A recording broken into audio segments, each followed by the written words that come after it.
Tower of London, it's easy to think of past kings and crown jewels, even to see the ravens. But tucked between the stones are quieter stories, stories of faith and courage. Let's walk through together and see what we can find.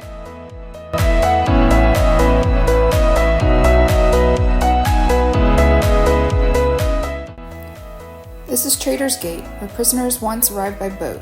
Above it stands St. Thomas's Tower, named for St. Thomas Becket, a bishop who defied a king. Centuries later, others came through this same gate for standing firm in faith.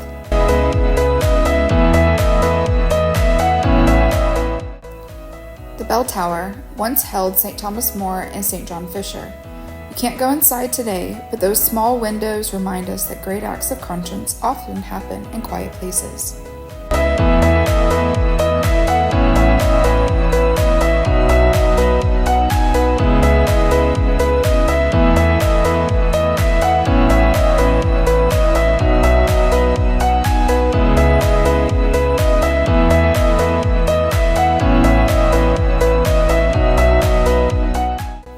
As you follow along the route past the medieval palace and up along the battlements, you'll come to Salt Tower, one of the most atmospheric stops.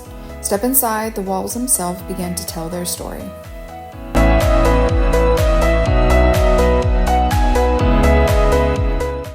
Step inside and you'll see centuries-old graffiti, names, crosses, and little symbols carved into the stone.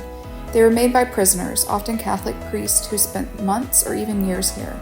One of the names is for St. Henry Walpole, a Jesuit who was inspired by the martyr St. Edmund Campion.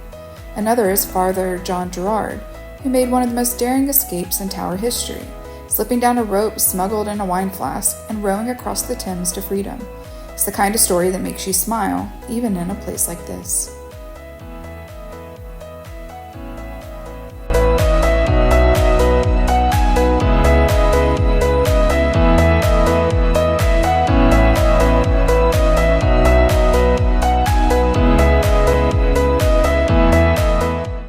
On Tower Green, a simple glass memorial marks the scaffold site.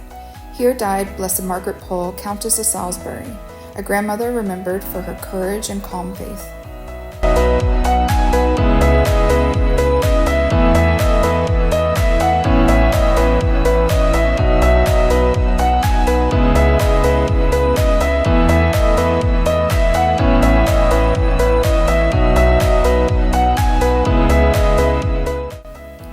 Beauchamp Tower is another spot worth pausing in. The walls are covered with prisoner carvings, some rough, others beautifully detailed. Look for the one above the fireplace by St. Philip Howard, the Earl of Arundel. He wrote, "The more suffering for Christ in this world, the more glory with Christ in the next." You can almost picture him sitting here, carving those words to pass the time and to hold on to hope.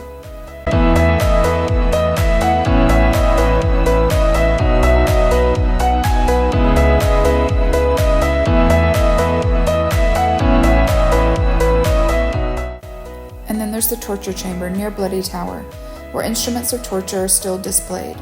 It's not easy to see, but it's part of the story. Countless men were tortured with these devices to give up names of those in hiding. One man, in particular, St. Nicholas Owen, the builder of secret priest holes that saved countless lives. He never gave up a single name.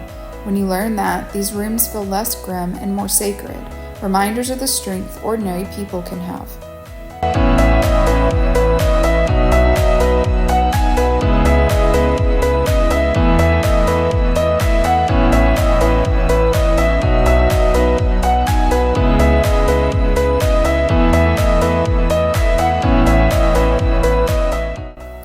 Most visitors come to the tower for its royal stories and crown jewels, but next time look a little deeper and you'll find a history of faith woven through it all.